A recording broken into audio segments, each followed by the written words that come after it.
Pegi, melawan, bakal ajukan gugatan pra-peradilan, bukti sudah disiapkan. Pegi Setiawan alias Perong, yang kini ditetapkan sebagai tersangka kasus pembunuhan Vina Cirebon dan Eki, akan melawan penetapan tersebut. Pihak Pegi Setiawan sudah menyiapkan bukti-bukti hingga saksi untuk menghadapi gugatan pra-peradilan. Diketahui, Vina adalah gadis 16 tahun asal Kampung Samadikun, Kecamatan Kejaksan, Kota Cirebon, Jawa Barat, yang tewas bersama kekasihnya, Eki, di Jalan Raya Talu, Kecamatan Talun, Kabupaten Cirebon, Jawa Barat pada Sabtu tanggal 27 Agustus tahun 2016. Keduanya menjadi korban penganiayaan geng motor. Satu di antara pelaku yang disebut polisi yakni Pegi Setiawan alias Perong, yang sempat masuk DPO selama 8 tahun. Gugatan pra-peradilan yang dilayangkan ini untuk menyikapi status Pegi Setiawan yang dijadikan tersangka dalam kasus pembunuhan Vina dan Eki di Cirebon pada 2016. Kuasa hukum Pegi Setiawan, Tony RM, mengatakan gugatan pra-peradilan ini akan didaftarkan hari ini ke PN Bandung, Selasa, tanggal 11 Juni tahun 2024. Untuk pra-peradilan saksi dan alat bukti sudah kami siapkan, kata Tony RM di kantornya di Balongan, Kabupaten Indramayu, Selasa, tanggal 11 Juni tahun 2024. Tony RM menyampaikan banyak saksi yang sudah siap dihadirkan dalam pra-peradilan nanti. Mereka mengetahui di mana keberadaan Pegi Setiawan pada saat kejadian pembunuhan Vina dan Eki. Mereka pun akan bersaksi bahwa Pegi Setiawan saat itu tidak berada di Cirebon, melainkan tengah berada di Bandung. Tidak hanya saksi, bukti-bukti juga sudah dikantongi. Di antaranya seperti bukti surat tertulis hingga bukti catatan kas bon dan gaji Pegi Setiawan saat bekerja sebagai kuli bangunan. Ini akan menjadi senjata atau alat bukti yang akan disampaikan dalam sidang pra-peradilan, kata Tony. Sementara menyikapi berkas perkara tersangka Pegi yang akan segera dilimpahkan ke Kejaksaan, Tony RM mengatakan, pihaknya mempersilahkan pelimpahan berkas tersebut karena memang menjadi kewenangan Polda Jawa Barat. Namun, ia menegaskan pra-peradilan yang akan didaftarkan ini sebenarnya sudah direncanakan sejak lama bahkan sejak awal Pegi Setiawan ditetapkan sebagai tersangka. Untuk mencapai pra-peradilan tersebut, menurut Tony RM, memerlukan waktu karena harus mengumpulkan bukti-bukti hingga saksi-saksi sehingga baru akan didaftaran hari ini. Kami dari kuasa hukum pasti setiap perkembangannya akan berjuang untuk menunjukkan Pegi Setiawan ini bukanlah Pegi alias Perong, bukan pelaku pembunuhan Vina dan Eki, katanya. Didatangi 2 orang. Diberitakan sebelumnya, Pegi Setiawan alias Perong, terduga pembunuh Vina Cirebon dan Eki, yang sempat masuk DPO, kini telah 15 hari berada dalam penjara. Diketahui, Pegi Setiawan alias Perong, 30, terduga pelaku pembunuhan Vina Cirebon dan kekasihnya, Eki, yang masuk daftar DPO, ditangkap polisi pada Selasa, tanggal 21 Mei tahun 2024, pukul 18.28 waktu Indonesia Barat. Pegi Setiawan ini tak luput dari perbincangan kasus Vina Cirebon karena sebagian pihak beranggapan polisi salah tangkap. Meski begitu, polisi tetap yakin bahwa Pegi Setiawan adalah buronan kasus Vina Cirebon yang sudah diburu sejak tahun 2016 silam. Meski begitu, kasus Vina Cirebon masih terus menjadi perbincangan, sebab titik terang kasus ini belum terlihat.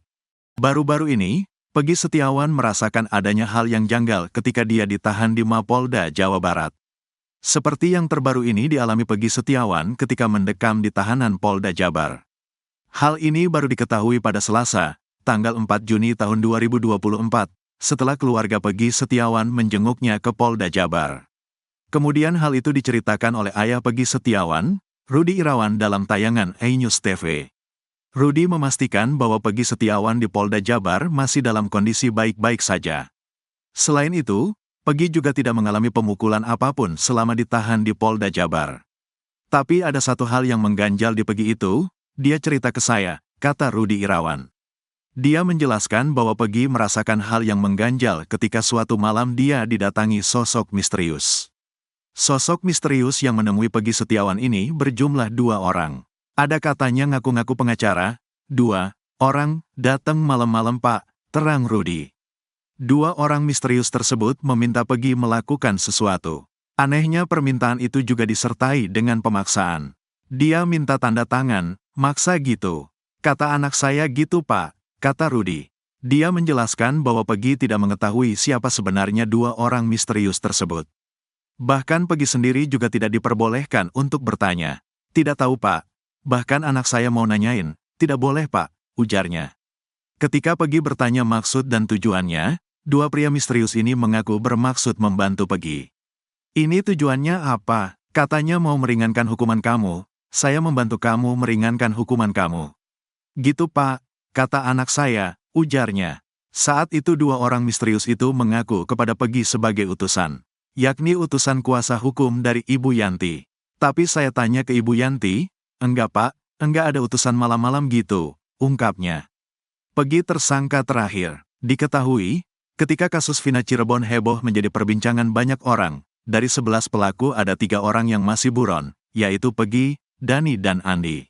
Namun setelah Pegi Setiawan ditangkap, Polda Jabar mengumumkan bahwa 2 DPO kasus Vina Cirebon dihapus dan Pegi Setiawan disebut pelaku terakhir di kasus ini. Hal tersebut disampaikan oleh Direktur Reserse Kriminal Umum Polda Jawa Barat, Kombes Pol Surawan. Sejauh ini, fakta di penyidikan kami, tersangka atau DPO itu 1 bukan 3. Jadi semua tersangka 9 bukan 11, ujar Surawan saat konferensi pers di Mapolda Jabar yang juga menghadirkan Pegi, Minggu, tanggal 26 Mei tahun 2024. Pihaknya pun menyebut semua tersangka kini berjumlah 9 orang, 8 orang sudah diadili. DPO tidak ada, Andi dan Dani, itu asal sebut nama. Sudah kami dalami, ternyata yang 2 atas nama Dani dan Andi itu tidak ada. Jadi, yang benar DPO 1 atas nama PS, Pegi Setiawan, ujar Surawan di Mapolda Jabar, Minggu. Surawan mengatakan para pelaku memiliki keterangan yang berbeda. Ada yang menyebut 11 pelaku, namun ada yang menyebut 13 pelaku. 5 keterangan berbeda dari tersangka. Ada yang menyebut tersangka, buron, 3 nama berbeda, ada menerangkan 5, ada 1.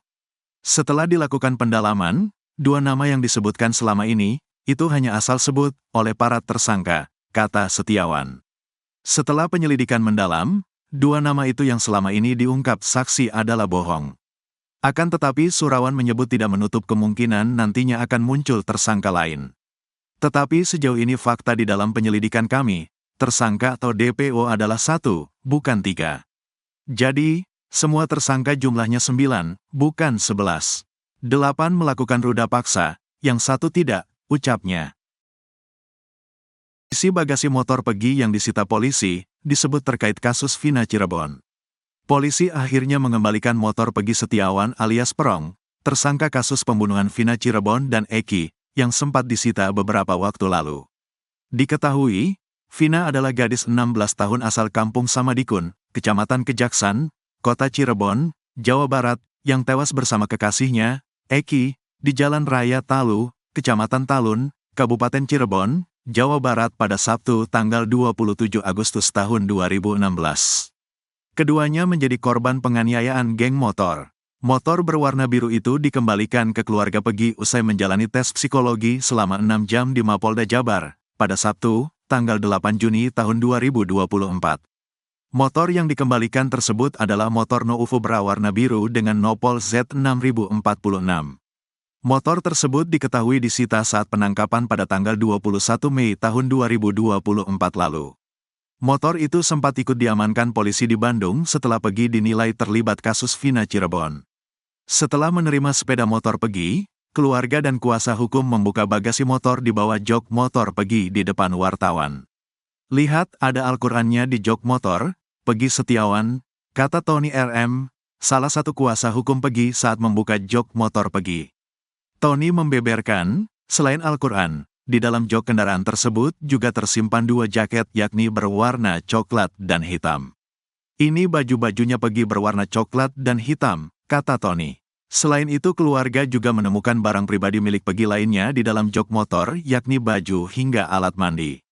Sebelumnya, pihak keluarga telah meminta ke penyidik Direktorat Kriminal Umum, Dirkrimum, Polda Jawa Barat untuk mengembalikan motor milik Pegi. Tony RM kuasa hukum Pegi Setiawan menjelaskan alasan pihak kepolisian mengabulkan permintaannya lantaran motor yang disita Polda Jabar tidak ada kaitannya dengan waktu peristiwa yang dituduhkan oleh pihak kepolisian terhadap kliennya. Jadi ini motornya Pegi Setiawan yang pada saat diamankan itu menggunakan motor ini di Bandung, kata Tony. Jadi ini tidak ada kaitannya sebetulnya dan seharusnya motor yang Jupiter tahun 2016 belum dibalikin juga, kata Tony RM.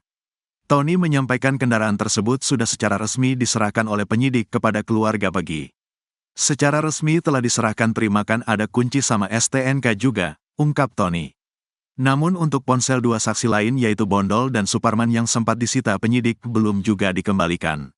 Kalau handphone saksi masih dipakai katanya, bilangnya 3 hari tetapi sampai sekarang belum dibalikin juga, kata Tony. Suroto bingung baru tahu kesaksiannya beda dengan BAP, melongo disebut tak antar Vina ke rumah sakit. Keterangan Suroto yang mengaku pertama kali menolong korban Vina dan Eki dalam kasus Vina Cirebon tahun 2016 silam rupanya memiliki perbedaan dengan berita acara pemeriksaan, BAP, perkara tersebut. Adanya perbedaan keterangan ini pun membuatnya terkejut. Nampaknya dia baru tahu bahwa selama ini keterangannya yang dia sampaikan di media belakangan ini berbeda. Merespon hal itu, Suroto bereaksi bingung sampai terperangah menatap langit-langit. Dia terdiam sambil berusaha keras mengingat-ingat apa yang sebenarnya dialami ketika Vina dan Eki terkapar di jalan pada tanggal 27 Agustus tahun 2016 lalu tersebut. Reaksi bingung Suroto ini terjadi ketika dia ditemui politisi Deddy Mulyadi dan videonya diunggah di akun YouTube Kang Deddy Mulyadi pada Sabtu, tanggal 8 Juni tahun 2024. Perbedaan keterangan Suroto ini yang pertama adalah terkait dia mendapat informasi kecelakaan kemudian dia ke TKP. Suroto yang merupakan mandor desa di tahun 2016 lalu mengaku orang pertama yang berupaya menolong korban Vina dan Eki. Namun menurut BAP, yang pertama menolong korban ke TKP justru Suroto berbarengan dengan 2 polisi menggunakan mobil patroli. Selain itu, saat awal mendapat informasi warga ada kecelakaan, Suroto kebetulan sedang di Polsek. Sambil kebingungan, Suroto membantah isi BAP tersebut.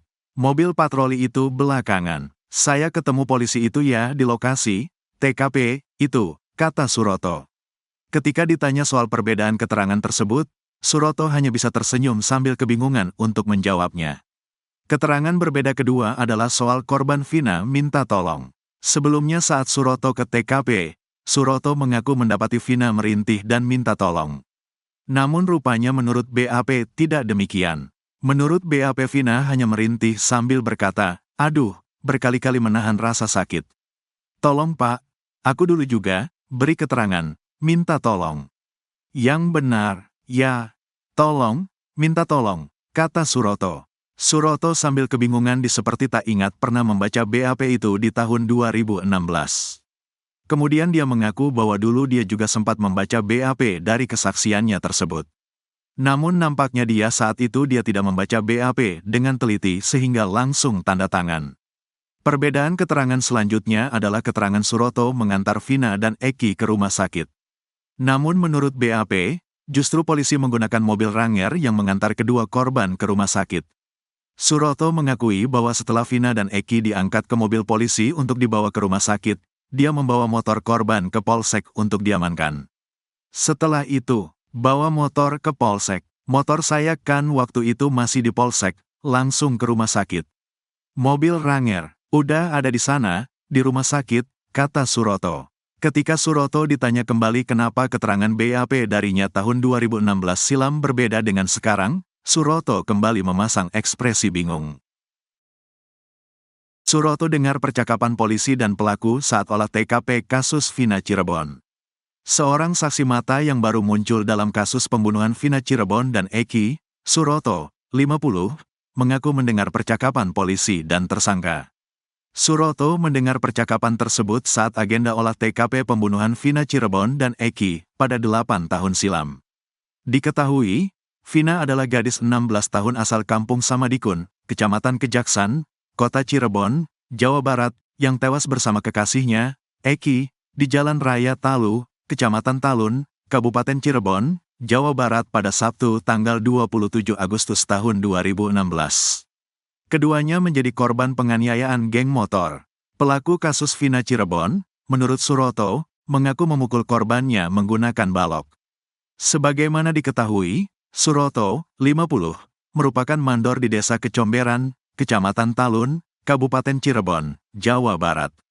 Dia mengaku sebagai orang yang pertama dan satu-satunya yang menolong Eki dan Vina di Jembatan Talun, Cirebon, Jawa Barat pada Sabtu tanggal 27 Agustus tahun 2016.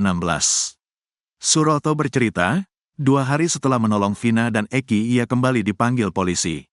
Saat itu petugas dari Polresta Cirebon mendatangi Polsek Talun. Jarak 2 hari saya dipanggil untuk ikut ngantar ke SMP 11, untuk olah TKP, tempat kejadian perkara, ke belakang showroom, kebun, diajak ke sana, kata Suroto. Seperti isi dakwaan pengadilan bahwa 11 pelaku menyiksa Eki dan Vina di halaman belakang showroom dekat SMP 11 Cirebon, Jalan Perjuangan. Setibanya di lokasi, Suroto melihat sudah ada 2 tersangka yang ikut dihadirkan. Sayangnya Suroto mengaku tak mengenali 2 tersangka itu. Sudah ada 2 tersangka yang dibawa ke kebun. Gak tahu siapa, katanya. Perlu diingat kembali bahwa sudah ada 8 orang yang diadili dalam kasus Vina Cirebon. Mereka adalah Jaya, Supriyanto, Eka Sandi, Hadi Saputra, Eko Ramadhani, Sudirman, Rivaldi alias Ucil, dan Saka Tatal. Suroto berkata ia mendengar polisi menginterogasi 2 pelaku itu. Cuma aku dengar, kamu pukul pakai apa, kamu bacok pakai apa, kata Suroto menirukan percakapan malam itu. Ia mengatakan tak bisa melihat jelas wajah 2 pelaku karena kondisi di sana gelap. Posisi malam, penerangan cuma pakai lampu handphone, katanya. Suroto mengaku mendengar polisi berulang kali menanyakan tentang alat yang digunakan untuk memukul Eki dan Vina. Saya gak terlalu detail, anggota bawa 2 pelaku, kamu pukul apa, katanya. Anehnya Suroto mendengar pelaku mengaku memukul korban Eki dan Vina menggunakan balok. Pakai balok, baloknya buang di mana? Ya udah nyari-nyari di situ, kata Suroto. Pasalnya selama ini para pelaku kasus Vina dinarasikan terpaksa mengaku karena terpaksa. Mereka kompak mengaku dipaksa dengan cara dianiaya penyidik untuk mengakui hal yang tidak diperbuat. Kamu baco pakai apa? Yang baco si A, kata Suroto. Dia memastikan bahwa 2 pelaku yang dia jumpai di belakang showroom mengakui telah menganiaya Eki dan Vina. Pasti melakukan, karena ngomong, kamu pukul pakai apa? Pakai balok pakai ini, katanya. Kesaksian Suroto tentang menolong Vina dan Eki di Jembatan Talun dinilai paling relevan dibanding kesaksian Aep dan Melmel. Di sisi lain, Eks-Kabareskrim Polri Komjen Pol Purn Susno Duaji berpendapat keterangan Suroto menjadi kuat karena didukung 2 polisi yang ikut membantu dan petugas rumah sakit Gunung Jati. Kesaksian Pak Suroto lebih meyakinkan, kata Susno Duaji. Jika memang kesaksian Suroto benar dan tidak berbohong, maka bisa mengubah alur kasus Vina Cirebon. Maka jalannya perkara ini akan berbalik 180 derajat, termasuk yang sudah disidangkan. Termasuk yang sudah mendapat vonis berarti hakim, jaksa, dan Polri membawa perkara itu ke depan sidang berdasarkan suatu rekayasa kejadian berbeda dengan apa yang dijelaskan ini, termasuk nantinya membawa pergi ke depan persidangan, kata Susno Duaji soal Suroto di kasus Vina Cirebon.